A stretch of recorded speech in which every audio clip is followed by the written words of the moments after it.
Faz favor, Sr. Deputado. Durante a sua intervenção, o Dr. Carlos Costa Pina apresentou dois gráficos que não eram perceptíveis daqui. Eu pedia se podia ser distribuído à Comissão esses dois gráficos relativamente às variações das taxas de juros. Já providenciei para que eles fossem fotocopiados. É o que deve estar a ocorrer neste momento, Sr. Deputado.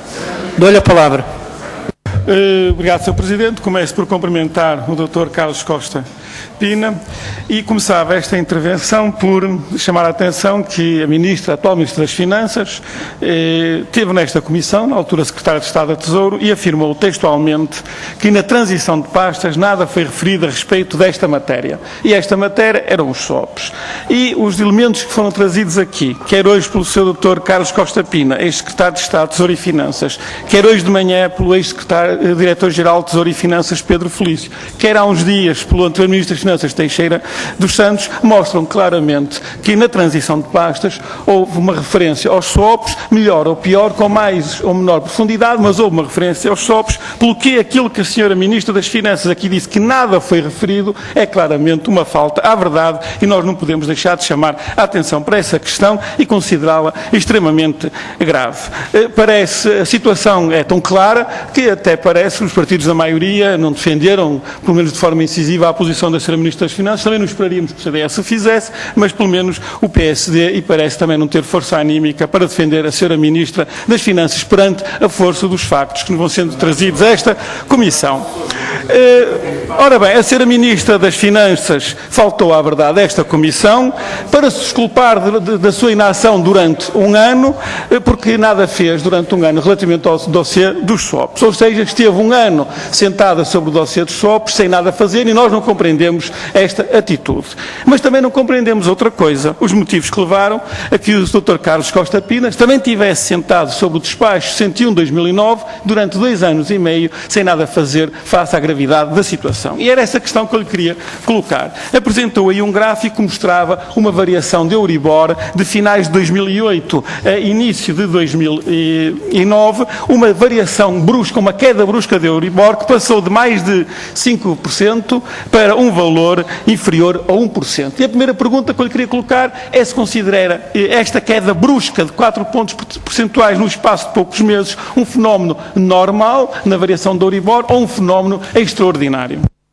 Obrigado, Sr. Presidente. Dr. Carlos Costa Pina não respondeu à minha pergunta, vou formulá-la novamente.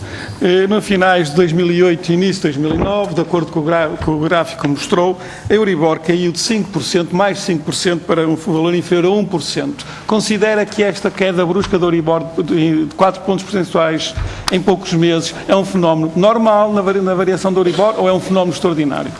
Portanto, reconhece que este fenómeno é um fenómeno extraordinário e que tinha também um impacto extraordinário no justo valor dos swaps. Creio que até terá quantificado isso, dizendo que uma variação de 1% de Euribor se traduzia numa variação do justo valor de 900 milhões de euros. Podia aprofundar esta questão do impacto que a variação do Euribor tem no justo valor dos swaps?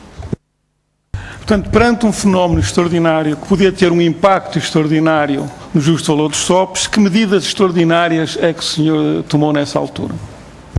Vou situá-lo cronologicamente. Estamos no início, estamos a abordar o início de 2009, finais de 2008, início de 2009, quando a Euribor caiu bruscamente do valor superior a 5% para 1%. E iremos a períodos posteriores depois. Portanto, perante uma situação que já reconheceu extraordinária, tentou obter junto das empresas uma informação imediata sobre o impacto que esta variação brusca de Euribor podia ter nos swaps contratados, tendo em conta que estes instrumentos estavam indexados à Euribor e alguns deles especulavam relativamente à evolução futura de Euribor se situar entre 2% e 6%. Dr. Carlos Costa Pina, vamos manter-nos em 2009. O senhor disse que nessa altura nada fazia prever o crescimento das perdas potenciais. Como é que pode afirmar uma coisa dessas, quando as empresas tinham swaps extremamente expostos a variações bruscas da Euribor e principalmente a descidas abaixo de 2% ou subidas acima de 6%? Tenho aqui um exemplo de um swap que tem perdas potenciais em setembro último de 450 milhões de euros, que é 5 vezes o valor do empréstimo subjacente. A fórmula matemática diz-nos claramente que se o valor do Euribor ser abaixo de 2%, isto é um desastre. E a taxa subiu, na realidade, de 4,76% para, em setembro último, 26%.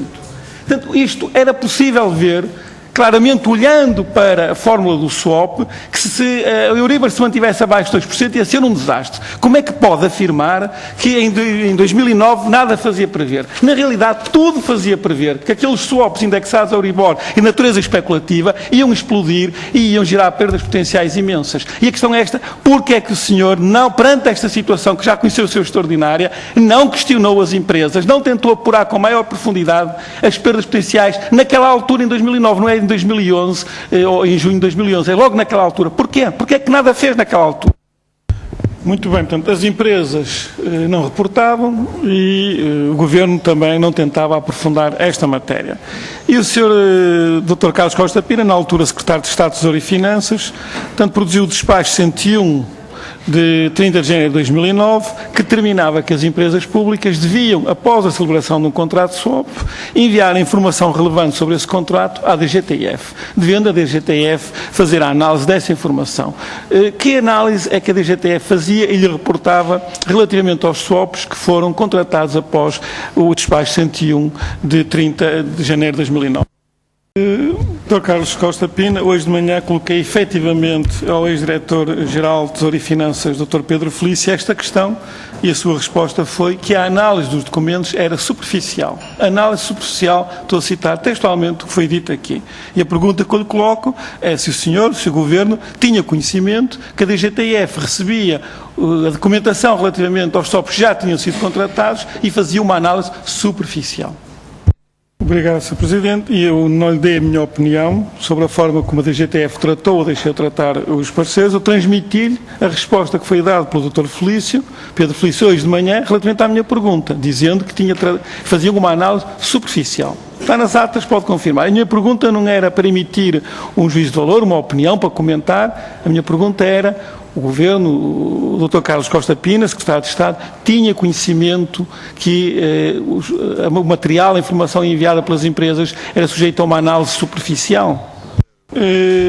No período que seguiu ao despacho, o Metro de Lisboa contratou, no dia 15 de março de 2010, ou seja, 14 meses depois do despacho, 3 swaps de elevada complexidade que tinham em 31 de dezembro de 2012 um valor de mercado negativo de 58 milhões de euros.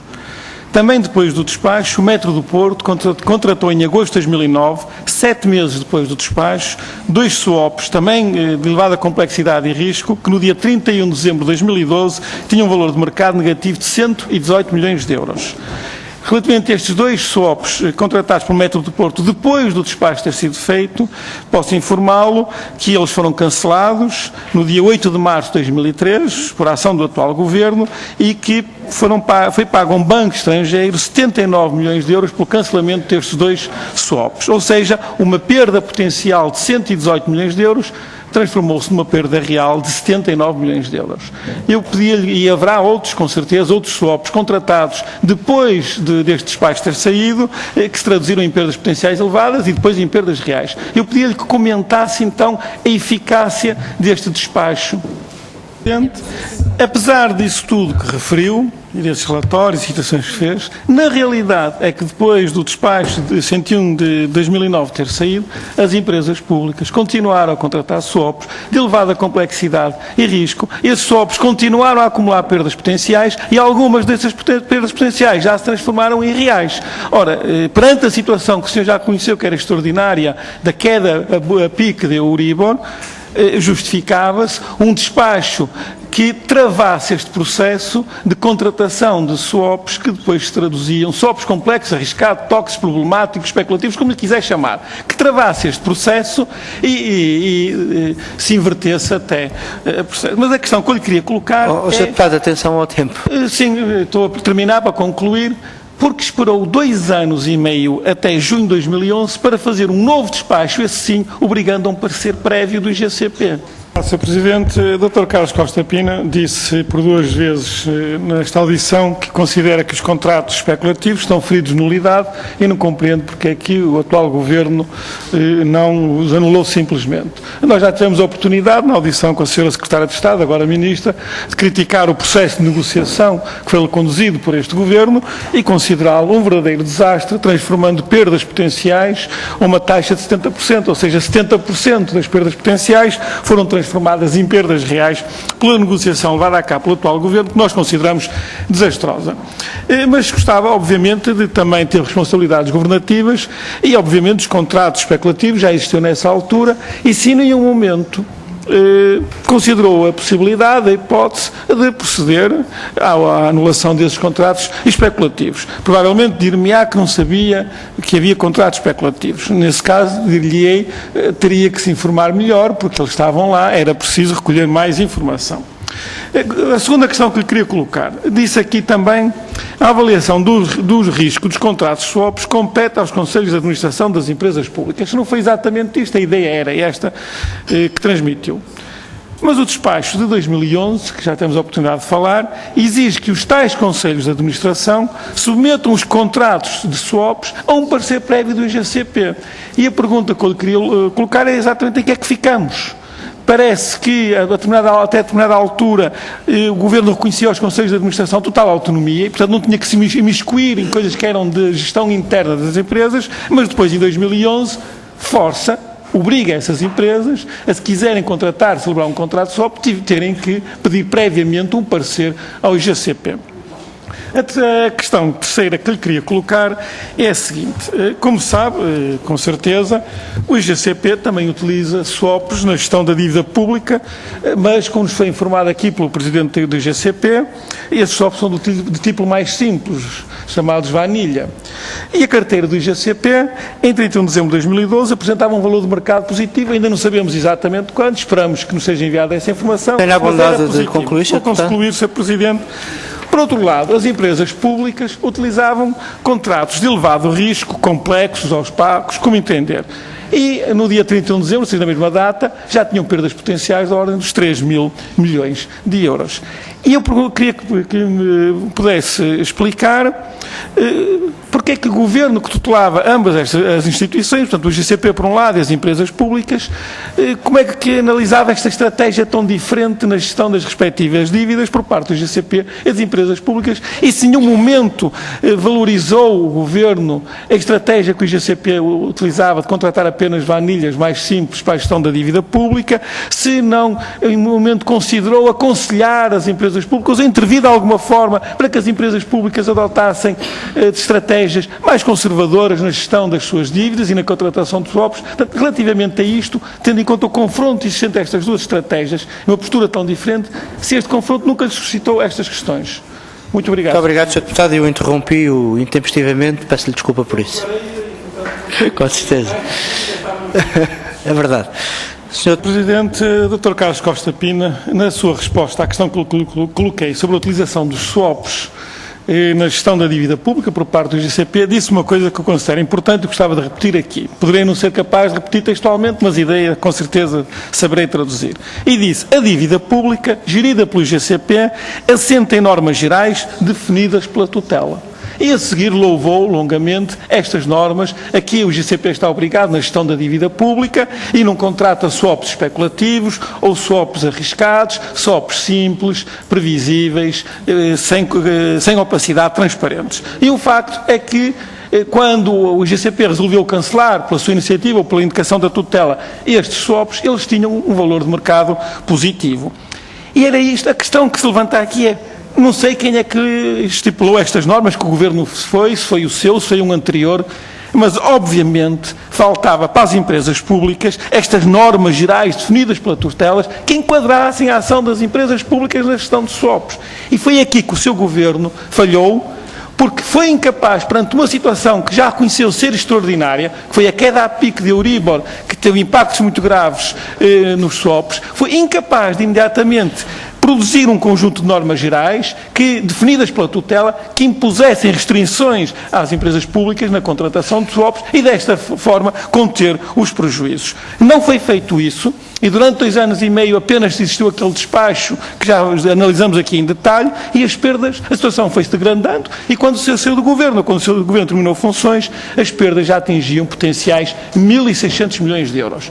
O Governo novo que chegou sentou-se sobre este problema mais um ano e as perdas duplicaram, passaram a 3.200 milhões de euros. Como 1.600 é metade de 3.200, podemos dizer que a responsabilidade fica dividida igualmente entre o anterior Governo e o atual, que pela sua inação relativamente conhecimento deste problema, permitiram que as perdas, um e outro, atingissem um montante exorbitante, 3.600.000 euros de perdas, 3.200 milhões de euros de perdas potenciais, que já se concretizaram em perdas reais, que os contribuintes agora irão pagar. E, portanto, é com esta nota, e pedia-lhe, obviamente, que comentasse isso, e a pergunta é, porquê é que o seu Governo não apresentou um conjunto de normas gerais às empresas públicas que as obrigassem a uma gestão mais conservadora e mais cautelosa?